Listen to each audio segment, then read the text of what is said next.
हमारे दुखों का सबसे बड़ा कारण है स्वयं को नकार कर दूसरों में उलझे रहना।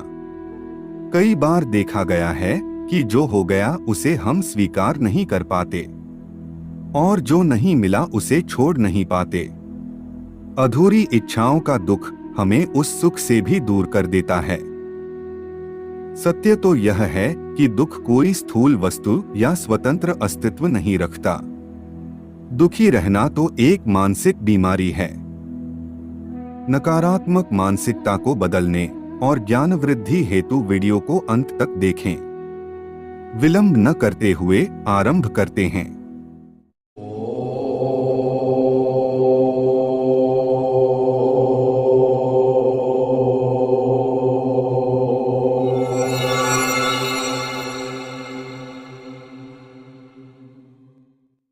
मनुष्य अपने जीवन से सदैव असंतुष्ट रहता है।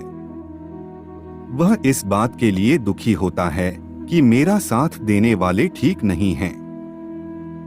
मेरे ऊपर विपत्तियों का पहाड़ टूट रहा है, न जाने मेरे साथ ही ऐसा क्यों होता है।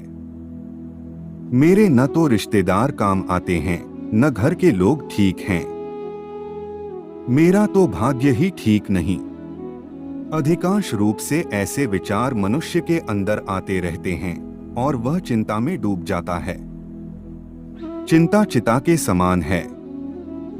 चिता तो शव को जलाती है, लेकिन चिंता जीवित मनुष्य को जला देती है।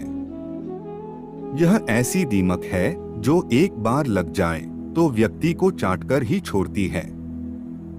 चिंता व्यक्ति की मानसिकता पर बहुत गहरा प्रभाव डालती है। मन की पवित्रता समाप्त हो जाती है, अपवित्रता आ जाती है।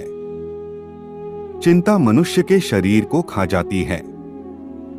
शारीरिक रूप से व्यक्ति रोगी हो जाता है, आयु कम हो जाती है, जीवन में अशांति आ जाती है और विश्वास में भी कमी आती है।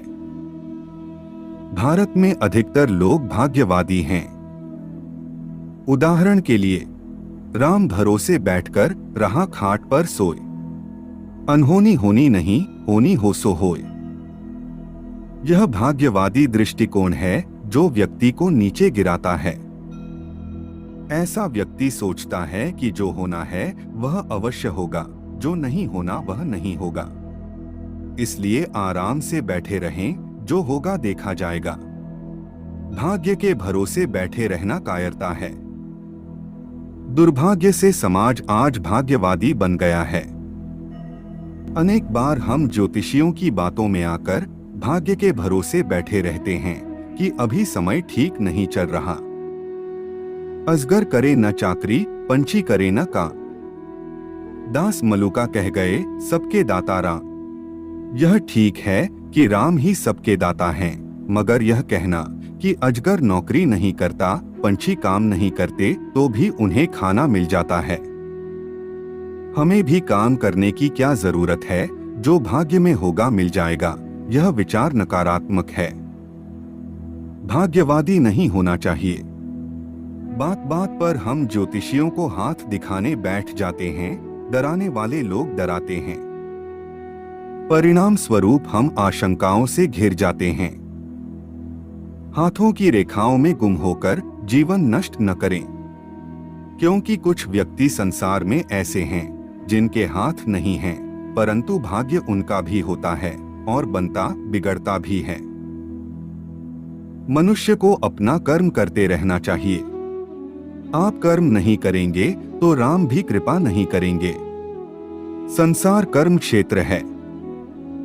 इस कर्मभूमि में सब कर्म करने आए हैं और कर्मठ व्यक्ति ही प्रभु की कृपा प्राप्त करता है। पुरुषार्थ को छोड़िए नहीं, कर्मठ बने। कर्म से जी चुराकर भाग्यवादी बनकर बैठने से बात नहीं बनेगी। कर्म करोगे तो ही सौभाग्यशाली बनोगे। हम काम करना नहीं चाहते, भाग्य के भरोसे बैठकर अपनी कमजोरियों का दोष दूसरे के माथे मढ़ देते हैं कि दूसरों के कारण हम दुखी हैं। खुद झुकना नहीं चाहते, हम सोचते हैं दूसरा झुके। हम तालमेल बैठाकर चलें तो सौभाग्य आगे बढ़ता जाएगा। प्रारब्ध बहुत महत्वपूर्ण है। आप किसी का भाग्य नहीं बदल सकते, उसे सुख सुविधा तो दे सकते हैं, मगर भाग्य बदलना आपके हाथ में नहीं है। एक बाप सब बच्चों को एक जैसी धन संपत्ति बांट देता है, फिर भी सब एक जैसे नहीं रहते। शिक्षक सब विद्यार्थियों को एक जैसी शिक्षा देते हैं, लेकिन कोई पास होता है तो कोई फेल। भाग्य हमारे पूर्वकृत कर्मों का ही फल है और कर्मफल अवश्य भोगना पड़ता है। परम दुर्भाग्य चल रहा हो तो उस समय में मन को दुर्बल नहीं होने देना चाहिए। कुछ भी हो, अपने इष्ट और अपना गुरु मंत्र कभी न छोड़े। गुरु की अमृतमयी प्रेममयी कृपा की दृष्टि का प्रभाव जब आता है तो व्यक्ति का दुर्भाग्य टूटता है, सौभाग्य जागता है। परमपिता परमेश्वर के अनुयायी होकर श्रद्धा के सहारे समर्पण कर सकें तो इससे बड़ा सौभाग्य कोई नहीं होता। देर सवेर हो सकती है, मगर दरवाजा वहीं से खुलेगा। धैर्य रखें, परिश्रम न छोड़े, निरंतर परिश्रम बहुत कुछ देता है। पूजा पाठ के साथ साथ हाथों से सेवा करें, धैर्य पूर्वक वक्त बिताएं, धीरे धीरे सब दुख कटेंगे। आज की हमारी वीडियो में इतना ही। अगर आपको यह वीडियो अच्छी लगी हो तो लाइक करें, कमेंट करें और चैनल को सब्सक्राइब अवश्य करें। मिलते हैं एक और ज्ञानवर्धक वीडियो के साथ। तब तक के लिए जय जय श्री राम।